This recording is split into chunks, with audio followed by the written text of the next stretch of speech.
ഇത്രയും വലിയ ഗതികെട്ടവൻ ഈ ലോകത്ത് വേറെ ആരെങ്കിലും ഉണ്ടാവും എൻ്റെ കർത്താവേ. ഹലോ, അസ്സാം വലൈക്കും. ഇന്നത്തെ വീഡിയോ ഉണ്ടല്ലോ വല്ലാത്തൊരു കഥയാണ് ഗൈസ്. ഞാൻ മുമ്പൊരു എന്താ പറയുക ഓട്ടട ചുടാൻ വേണ്ടിയിട്ട് ഒരു ചട്ടി വാങ്ങിയ വീഡിയോ എല്ലാവരും കണ്ടിട്ടുണ്ടാവുമല്ലോ. അപ്പോൾ അത് നോമ്പ് കഴിയട്ടെ എന്ന് വിചാരിച്ച് ഇങ്ങനെ വെയിറ്റ് ചെയ്ത് ഞാനിത് ചുടാൻ വേണ്ടി റെഡിയായിട്ട് എല്ലാം എന്താ പറയുക ബാറ്ററെല്ലാം റെഡിയാക്കി. പക്ഷേ എന്താ ചെയ്യാം, എല്ലാം ഫ്ലോപ്പായി പോയി. അപ്പോൾ അതിന് മുമ്പ് ഞാൻ അതിന് വേണ്ടിയിട്ട് ഉണ്ടാക്കിയ ഒരു ബീഫ് റെസിപ്പി കാണിക്കാം, ബീഫ് വരട്ടിയത്.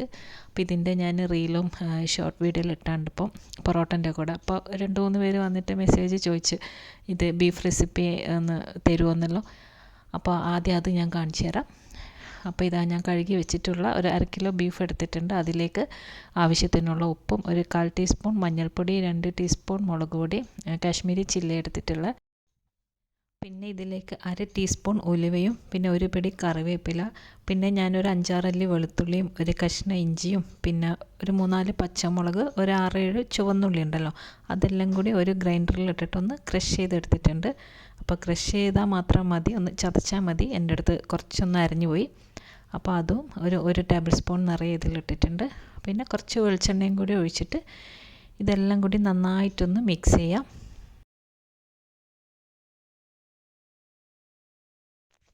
ഇനി ഇതാ കുക്കറിലോട്ട് ആവശ്യത്തിനുള്ള വെള്ളം കൂടി ഒഴിച്ചിട്ട് കുക്കർ അടച്ച് വെച്ചിട്ടൊന്ന് നമുക്ക് ഈ ബീഫ് ഒന്ന് വേവിച്ചെടുക്കണം. കുറേ വെള്ളമൊന്നും വേണ്ട, ഈ ബീഫിൽ നിന്ന് തന്നെ വെള്ളം ഇറങ്ങിക്കോളും. അപ്പോൾ ഇനി ഇതാ അതവിടെ വേവാൻ വെച്ചിട്ടുണ്ട്. ഇനി ആ സമയം വേറൊരു പാനിലോട്ട് കുറച്ച് വെളിച്ചെണ്ണ ഒഴിച്ചിട്ട് 1 ടീസ്പൂൺ കടു, പിന്നെ 1/2 ടീസ്പൂൺ ഫെന്നൽ സീഡ് ഉണ്ടല്ലോ, വലിയ ജീരകം, അതേപോലെ 1/2 ടീസ്പൂൺ ഉലുവ, ഇത് മൂന്നും ഒന്ന് പൊട്ടിക്കുക. അതൊന്ന് പൊട്ടിക്കഴിഞ്ഞാൽ ഇതിലേക്കൊരു 3-4 അല്ലി വറ്റൽ മുളകും ഒരു പിടി കറിവേപ്പില ഇട്ടിട്ട് ഒന്ന് വഴറ്റാം. ഈ സമയത്ത് തേങ്ങ കൊത്തുണ്ടെങ്കിൽ നിങ്ങൾക്ക് അതും കൂടി ഇതിലേക്ക് ഇട്ട് കൊടുക്കാം. അതിനുശേഷം ഇതിലേക്ക് 2 വലിയ ഉള്ളി കനം കുറച്ച് അരിഞ്ഞിട്ട് അതും ഇട്ടിട്ട് അതിലേക്ക് കുറച്ച് ഉപ്പും കൂടി ഇട്ടിട്ട് ഉള്ളി ഒന്ന് വഴറ്റി കൊടുക്കുക.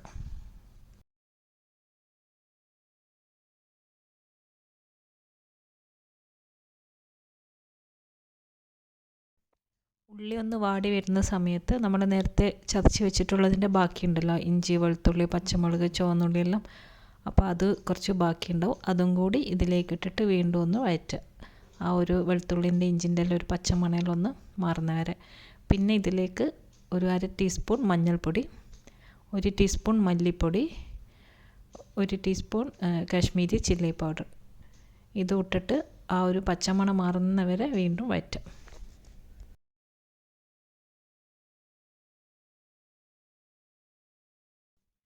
വെളിച്ചെണ്ണ കുറവുണ്ടെന്ന് തോന്നുകയാണെങ്കിൽ നമുക്കൊരു ഇത്തിരി വെളിച്ചെണ്ണയും കൂടി ഇതിലേക്ക് ഒഴിച്ചു കൊടുക്കാം. പിന്നെ ഞാൻ ഇതിലേക്ക് ഒഴിക്കുന്നത് ആ ബീഫിൻ്റെ വെന്ത വെള്ളം ഉണ്ടല്ലോ, ബീഫ് സ്റ്റോക്ക്, അത് കുറച്ചൊന്ന് ഇതിലേക്ക് ഒഴിച്ചു കൊടുക്കുന്നുണ്ട്. ഈ ഒരു മസാല ഒന്ന് പെരണ്ട പോലെ ഒന്ന് ആയി കിട്ടാൻ വേണ്ടിയിട്ട്. ഇനിയിപ്പോൾ ഇത് ആ വെള്ളമൊന്ന് വറ്റി വരുന്ന സമയത്ത് നമ്മൾ വേവിച്ച് വെച്ചിട്ടുള്ള ബീഫ് അതിൻ്റെ വെള്ളത്തോടു കൂടി തന്നെ ഇതിലേക്ക് ഒഴിക്കാം.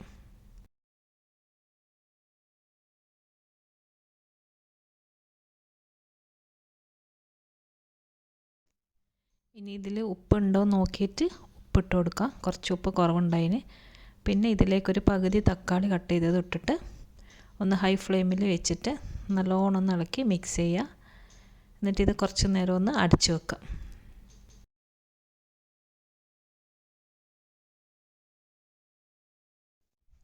ഇപ്പോൾ ഇതാ തുറന്ന് നോക്കുമ്പോൾ ഓൾമോസ്റ്റ് എല്ലാം ഒന്ന് വറ്റി വരുന്നുണ്ട്. അപ്പോൾ നിങ്ങൾക്ക് ഈ ഒരു പരുവാണ് വേണ്ടതെങ്കിൽ നിങ്ങൾക്ക് ഇപ്പോൾ ഇവിടെ വെച്ചിട്ട് ഫ്ലെയിം ഓഫ് ചെയ്യാം. ഇനി കുറച്ചും കൂടി ഒന്ന് വറ്റണമെങ്കിൽ ഇത്തിരി നേരം കൂടി വെക്കാം. പക്ഷേ ഇത്ര മതിയാവും, ഇത് കണക്കാ. ഇനി ഇതിലേക്ക് ഇതാ 1 ടീസ്പൂൺ കുരുമുളക് പൊടിയും 1/2 ടീസ്പൂൺ ഗരം മസാല ഇട്ടിട്ട് എല്ലാം നല്ലോണം ഇളക്കുക. ചെറിയ തീയിലൊന്ന് വെച്ചിട്ട് അതിലേക്ക് അവസാനം കുറച്ച് മല്ലിയിലയും പിന്നെ ഒരു പിടി കറിവേപ്പില കുറച്ച് അധികം ഇടാം. അതും കൂടി ഇട്ടിട്ട് വീണ്ടും ഒന്ന് ഇളക്കി എല്ലാം ഒന്ന് മിക്സാക്കിയതിന് ശേഷം നമുക്ക് ഫ്ലെയിം ഓഫ് ചെയ്യാം. ഇത് ശരിക്കും എന്താ പറയുക, പൊറോട്ടക്ക് മാത്രമല്ല, നെയ്ച്ചോറ്, പുട്ട്, അല്ലെങ്കിൽ അപ്പം, പൂരി, അങ്ങനെ എന്തിൻ്റെ കൂടെയും നല്ലൊരു അടിപൊളിയായിട്ടുള്ളൊരു കറിയാണ് ഇത്. അപ്പോൾ എന്തായാലും ഇത് ഇങ്ങനെ ഒന്ന് ട്രൈ ചെയ്ത് നോക്കാം. ഇനിയിപ്പോൾ ഇതാ എല്ലാം ഒന്ന് മിക്സാക്കി ഫ്ലെയിം ഓഫാക്കി വെച്ചതിന് ശേഷം കുറച്ച് നേരം ഒന്ന് അടച്ചു വെക്കാം.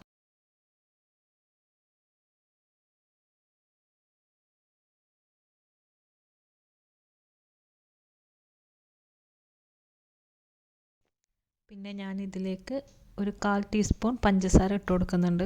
അപ്പോൾ അതൊരു ടേസ്റ്റ് ബാലൻസിന് വേണ്ടിയിട്ട് മാത്രം, നിർബന്ധമൊന്നുമില്ല. പിന്നെ അതിട്ടിട്ടില്ലെങ്കിൽ എനിക്കൊരു സമാധാനം ഉണ്ടാവില്ല. അപ്പോൾ നിങ്ങൾ ഇടണമെന്നൊന്നും നിർബന്ധമില്ല. അപ്പോൾ ഇതാ അങ്ങനെ നല്ല അടിപൊളി ബീഫ് വരട്ടിയത് റെഡി ആയിട്ടുണ്ട്. എന്തായാലും ഒന്ന് ട്രൈ ചെയ്ത് നോക്കാം. ഞാൻ പറഞ്ഞല്ലോ എല്ലാത്തിൻ്റെ കൂടെ അടിപൊളിയായിരിക്കും. പിന്നെ ബീഫെല്ലാം റെഡിയാക്കി വെച്ചപ്പോൾ ഞാൻ വിചാരിച്ചു ഇനി എന്തായാലും ഇനി ഓട്ടട റെഡിയാക്കാം. അങ്ങനെ ഓട്ടടൻ്റെ കുറേ റെസിപ്പി ഞാൻ കണ്ട്.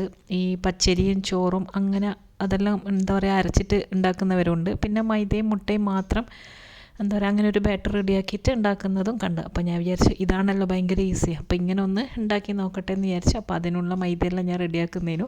അപ്പോൾ ഞാൻ ഇതിൻ്റെ റെസിപ്പി എന്താ പറയുക കണക്കും കാര്യമൊന്നും പറയാത്തത് ഫ്ലോപ്പായി പോയ റെസിപ്പി ആയതുകൊണ്ടാണ്. അപ്പോൾ ഞാനിതങ്ങനെ ബാറ്ററിനെ റെഡിയാക്കി. ചട്ടി ഞാൻ കൊണ്ടുവന്നപ്പം തന്നെ ആ സമയത്ത് എന്താ പറയുക കഞ്ഞിവെള്ളവും വെളിച്ചെണ്ണയും എല്ലാം തേച്ച് കഞ്ഞിവെള്ളം എല്ലാം ഒഴിച്ച് തിളപ്പിച്ച് അങ്ങനെ അതിനെ മയക്കി കിടത്തി ഒരു പരിവാക്കി വെച്ചിട്ടുണ്ടായിന്. അപ്പോൾ ഞാനിത് പിന്നെ 1 മാസം കഴിഞ്ഞിട്ടല്ലേ എടുക്കുന്നത്. അങ്ങനെ എടുത്തപ്പോൾ ഞാൻ വീണ്ടും അന്നത്തെ എന്താ പറയുക ഉണ്ടാക്കുന്ന ദിവസം കഞ്ഞിവെള്ളം ഒഴിച്ചിട്ട് ഒന്നും കൂടി മയക്കി അങ്ങനെ അടുപ്പത്ത് വെച്ച് ഞാനിത് ബാറ്ററിലും റെഡിയാക്കി നല്ല ആവേശത്തിൽ ചുടാൻ തുടങ്ങി. അപ്പോൾ ഒന്ന് ചുട്ട് അത് വരുന്നില്ല, അത് ഫുൾ പറ്റി പിടിച്ച് എല്ലാം കൂടി അലങ്കോലായി. അങ്ങനെ അത് പോട്ടെ എന്ന് വിചാരിച്ച് ഞാൻ വീണ്ടും ചട്ടി ക്ലീനാക്കി രണ്ടാമത് ഒഴിച്ച് അതും പോയി. 3 ഒഴിച്ച് അതും കിട്ടിയില്ല. അങ്ങനെ 4ഉം 5ഉം ദോശ ചുട്ട് ഒന്നും ശരിയായിക്കില്ല. എന്താ പറയുക എല്ലാം പോയി. എൻ്റെ ബാറ്ററി തീരാനായി. ഞാൻ ചട്ടി കഴുകുന്നു, മാവൊഴിക്കുന്നു, വീണ്ടും എന്താ പറയുക പറ്റി പിടിച്ചിട്ടെല്ലാം എന്തെല്ലോ ആകുന്നു, വീണ്ടും ചട്ടി കഴുകുന്നു, വീണ്ടും മാവൊഴിക്കുന്നു. അങ്ങനെ ബാറ്ററി തീരുന്നവരെ റെഡിയാക്കി ഒന്നും ശരിയായിട്ടില്ല. ഒഴിക്കുമ്പോൾ എന്താ പറയുക ഒരു ഒഴിച്ചപ്പാട് കുറച്ചൊന്ന് ഹോളെല്ലാം വരുന്നുണ്ട്. അപ്പം ഞാൻ മൂടിയിട്ടും മൂടാണ്ടും ചെറിയ കട്ടി കുറഞ്ഞിട്ടും തടിച്ചിട്ടും അങ്ങനെ എന്താ പറയുക കട്ടിയിലും എല്ലാത്തിലും പരത്തി മാവെല്ലാം ഒഴിച്ചിട്ട് മാക്സിമം ഞാൻ ശ്രമിച്ചു. സമയം പോകുന്നതല്ലാണ്ട് അവസാനം ആകെ തലപ്പിരാന്തായി. പിന്നെ ഞാൻ ശരിയാവില്ല എന്ന് തോന്നി ഞാനതവിടെ വെച്ച് നിർത്തി. പിന്നെ ഞാൻ വിചാരിച്ച് പിന്നെ പലരും പറയുന്ന കേട്ട് ചട്ടി ഒന്ന് ഉപയോഗിച്ചിട്ട് പഴയതാവണം, അല്ലെങ്കിൽ പിന്നെ നടു കുക്കാകുന്നില്ല. അതും വലിയൊരു പ്രോബ്ലമാണ്. അപ്പോൾ നമ്മൾ ഈ കുക്കിംഗ് റേഞ്ചിന് ചുറ്റുമല്ലേ തീ വരാൻ. അപ്പോൾ നാട്ടിലെ വിറകടുപ്പിൽ തന്നെ ചെയ്യണം. അപ്പോൾ ഞാൻ എൻ്റെ ഒരു ഫ്രണ്ട് അങ്ങനെയും പറഞ്ഞ് ഓൾ കൊണ്ടുവന്ന ചട്ടി ഇവിടുന്ന് ശരിയാവാണ്ട് നാട്ടിൽ പോയിട്ട് ഓളെ ഉമ്മ വിറകടുപ്പിൽ വെച്ചിട്ട് ഉണ്ടാക്കിയപ്പോൾ നല്ല അടിപൊളി ഓട്ടട ചുട്ട്. അപ്പോൾ ഇനി രക്ഷയുള്ളൂ. ഈ ചട്ടി ഞാൻ പിന്നെ എടുത്തിട്ട് നാട്ടിൽ കൊണ്ടുപോയിട്ട് വീണ്ടും മയക്കിയിട്ട് വല്ല വിറകടുപ്പിലും വെച്ചിട്ട് ചുട്ട് നോക്കാം. അല്ലെങ്കിൽ ഇവിടെ നിന്ന് തന്നെ ഒന്നും കൂടി ഒന്ന് മയക്കി നോക്കാം. ഈ ചായ ഒഴിച്ചിട്ടോ എന്താ പറയുക അങ്ങനെയെല്ലാം ഒന്ന് മയക്കാനൊക്കെ പറയുന്നുണ്ട്. എന്തായാലും മാക്സിമം മയക്കി നോക്കാം. പിന്നെ എന്താ പറയുക വീഴുമെന്നറിയാലോ. അപ്പോൾ ഇതാ ഞാനിങ്ങനെ ഓരോന്ന് ഒഴിക്കുന്നത്. അപ്പോൾ ഞാനിത് നല്ല ഇൻട്രസ്റ്റോടുകൂടി വീഡിയോയിൽ എടുത്തതേനു. അപ്പോൾ ഇതൊഴിച്ച് അവസാനം ചട്ടിയിലിങ്ങനെ എന്താ പറയുക ആ ചട്ടി തീതായിട്ട് മണം വരാൻ തുടങ്ങി. എന്നിട്ടും ഈ അപ്പം കുക്കാകുന്നില്ലേനു. അങ്ങനെ അത് കൊളായി. ഞാനതെല്ലാം കഴുകി ക്ലീൻ ചെയ്തിട്ട് വീണ്ടും വന്ന് കുറച്ച് നെയ്യെല്ലാം ഒഴിച്ചു നോക്കി. നെയ്യെല്ലാം ഒന്ന് തടവിതാ അങ്ങനെയെങ്കിലും പറ്റാണ്ട് കിട്ടുമല്ലോ എന്ന് വിചാരിച്ചിട്ട് അങ്ങനെ വീണ്ടും ഒഴിക്കുന്നു. അപ്പോഴും സെയിം അവസ്ഥ തന്നെ. ഫുൾ അതിനെന്താ പറയുക ചിരണ്ടിക്കോരി ചട്ടിൻ്റെ പരിപ്പളകി എന്ന് പറയാം. അപ്പോൾ പിന്നെ എനിക്ക് തോന്നി ഇനി ഇത് ട്രൈ ചെയ്യണ്ട, നിർത്തിക്കളയാം.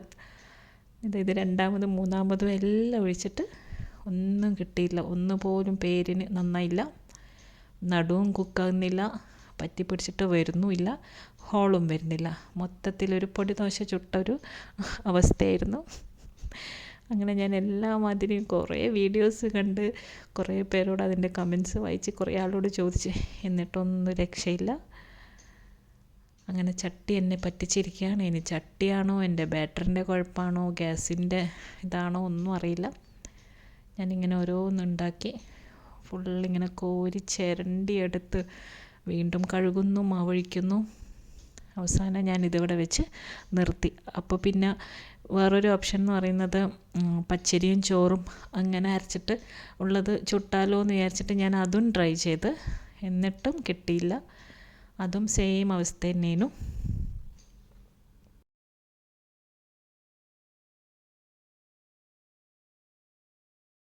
അങ്ങനെ ഞാനിതാ പച്ചരിയും ചോറെല്ലാം കൂട്ടി അരച്ചത് അതും ഒഴിച്ചു നോക്കി. വളരെ നേരിതാക്കിയിട്ട് ചുട്ട് നോക്കുമെന്ന് അങ്ങനെ പലരും പറഞ്ഞിട്ട് ഞാൻ അതും ട്രൈ ചെയ്തു.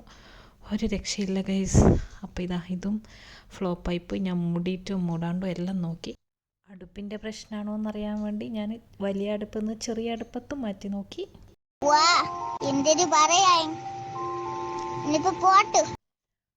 അങ്ങനെ ഞാൻ ഓട്ടട എന്ന സ്വപ്നം ഉപേക്ഷിച്ചു.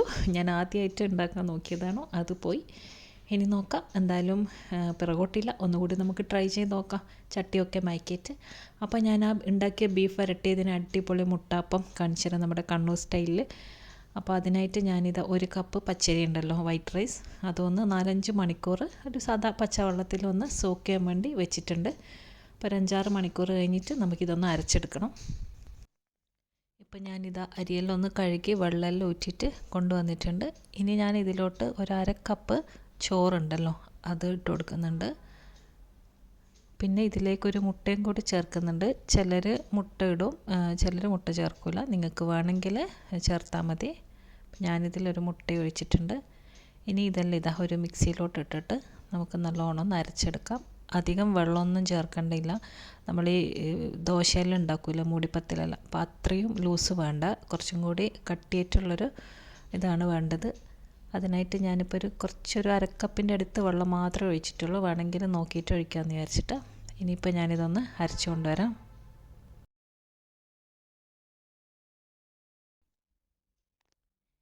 ഇപ്പോൾ ഞാൻ അരച്ചുകൊണ്ട് വന്നിട്ടുണ്ട്. ഈ ഒരു കൺസിസ്റ്റൻസിയാണ് വേണ്ടത്, കുറച്ച് കട്ടിയിൽ, നല്ല സ്മൂത്തായിട്ട് അരഞ്ഞിരിക്കണം. ഇങ്ങനെ തരിപ്പായിട്ടൊന്നും പാടില്ല, നല്ലോണം അരയണം. ഇനി ഇതിലേക്ക് ആവശ്യത്തിനുള്ള ഉപ്പും കൂടി ഇട്ടിട്ട് എല്ലാം നല്ലോണം ഒന്ന് ഇളക്കി മിക്സ് ചെയ്യാം. കണ്ടില്ലേ, ഇങ്ങനെയായിരിക്കണം ബാറ്റർ. നല്ലോണം അരഞ്ഞിട്ടുണ്ടോ എന്നെല്ലാം ഒന്ന് നോക്കാം. അപ്പം നമ്മളെ മുട്ടാപ്പത്തിൻ്റെ മാവ് ഇവിടെ റെഡി ആയിട്ടുണ്ട്.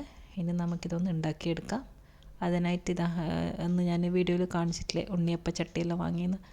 അപ്പോൾ ഇതിലാണ് ഞാൻ ഉണ്ടാക്കുന്നത്. അപ്പോൾ നിങ്ങൾക്ക് ഇതൊന്നും ഇല്ലെങ്കിൽ ഒരു സാധാരണ നമ്മളെ വീട്ടിൽ തന്നെ ഉണ്ടാകുന്ന നോർമൽ കടായി ഉണ്ടല്ലോ, ഇരുമ്പിൻ്റെ എല്ലാം ചട്ടി, ചീനച്ചട്ടി, അതിൽ കുറച്ച് നെയ്യ് ഒഴിച്ചിട്ട് നമ്മൾ ഈ മുട്ട സുർക്കയെല്ലാം ഉണ്ടാക്കുന്ന പോലെ തന്നെയോ ഉണ്ടാക്കിയെടുക്കുക. അപ്പോൾ ഇതാവുമ്പം കുറച്ചും കൂടി നല്ല ഒരു കറക്റ്റ് ഷേപ്പിലെല്ലാം കിട്ടും. മറ്റേതിൽ ഒഴിക്കുമ്പോൾ പലരും പറയുന്ന കേട്ടിട്ടുണ്ട് ലൂസായി പോകുന്ന, ഇങ്ങനെ ഒലിച്ചു പോകുന്നതെല്ലാം. അപ്പോൾ ഇതാവുമ്പം കറക്റ്റ് ഷേപ്പായിട്ട് കിട്ടുമല്ലോ. അപ്പോൾ ഇതിലേക്ക് കുറച്ച് മാത്രം ഓയിൽ ഒഴിച്ചാൽ മതി. എന്നിട്ട് ഓരോ മാവും ഒരു എന്താ പറയുക സ്പൂണ് മാവും കോരി ഒഴിച്ചിട്ട് നമുക്ക് അടിപൊളിയായിട്ട് മുട്ടാപ്പം ചുട്ടെടുക്കാം. ഇത് മുട്ട സുർക്കയല്ലേ എന്ന് പലരും ചോദിക്കും. പക്ഷേ ഇത് മുട്ട സുർക്കയല്ല. മുട്ട സുർക്ക നമ്മൾ സാധാരണ പുഴുങ്ങലരി ഉണ്ടല്ലോ ചോറിൻ്റെ, അതും പിന്നെ ചോറൊന്നും ചേർക്കില്ല. പിന്നെ ആ പുഴുങ്ങലരി നല്ല ചൂടുവെള്ളത്തിൽ സോക്ക് ചെയ്ത് പിന്നെ അതിൽ മുട്ട ഇട്ടിട്ടാണ് മുട്ട സുർക്ക ഉണ്ടാക്കുന്നത്. ഇത് എനിക്ക് തോന്നുന്നു കണ്ണൂർ സൈഡ്, കണ്ണൂർ തളിപ്പറമ്പ് അങ്ങോട്ടെല്ലാം ഉള്ളതാണ് ഈ മുട്ടാപ്പം എന്ന് പറയുന്നത്. ഞാനും ഇത് ആദ്യമായിട്ട് ഉണ്ടാക്കുന്നത്. ഇപ്പോൾ വിചാരിക്കും ഉണ്ടാക്കി നോക്കണം. പക്ഷെ ഇതും സംഭവം ഇങ്ങനെ ഈസിയാണ്. പിന്നെ ഓയിലി ആയതുകൊണ്ട് തന്നെ എല്ലാവർക്കും എപ്പോഴും ഒന്നും ഉണ്ടാക്കാൻ പറ്റില്ല. പക്ഷെ ഇടയ്ക്ക് നമ്മൾ ഈ ദോശക്കെല്ലാം അരച്ചിട്ട് എന്താ പറയുക ഉണ്ടാക്കുന്ന സമയത്ത് അതിനെക്കൊണ്ട് ഇങ്ങനെ ഉണ്ടാക്കിയാൽ രാവിലെ ബ്രേക്ക്ഫാസ്റ്റായിട്ട് നല്ല അടിപൊളിയായിരിക്കും. എന്ത് കറിയും നടക്കും. ഇനിയിപ്പോൾ ഇതിന് കറിയൊന്നും ഇല്ലെങ്കിലും കുഴപ്പമില്ല, ഇത് വെറുതെ അങ്ങനെ തന്നെ കഴിക്കാം. വേണമെങ്കിൽ കുറച്ച് പഞ്ചസാര കൂട്ടിയിട്ടും ചായക്കൊക്കെ അങ്ങനെ തന്നെ കഴിക്കാനും നല്ല അടിപൊളി ടേസ്റ്റാണിത്.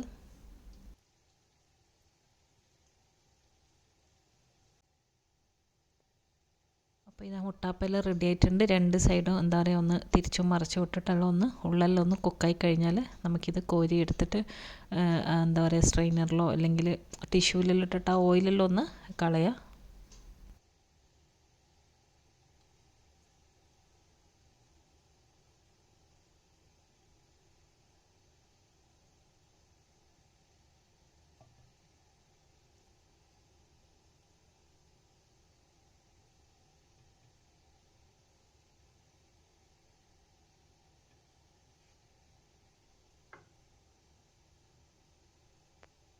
അപ്പോൾ ഇത് ഞാൻ ടിഷ്യൂലിട്ട് വെച്ചിട്ടുള്ളത്.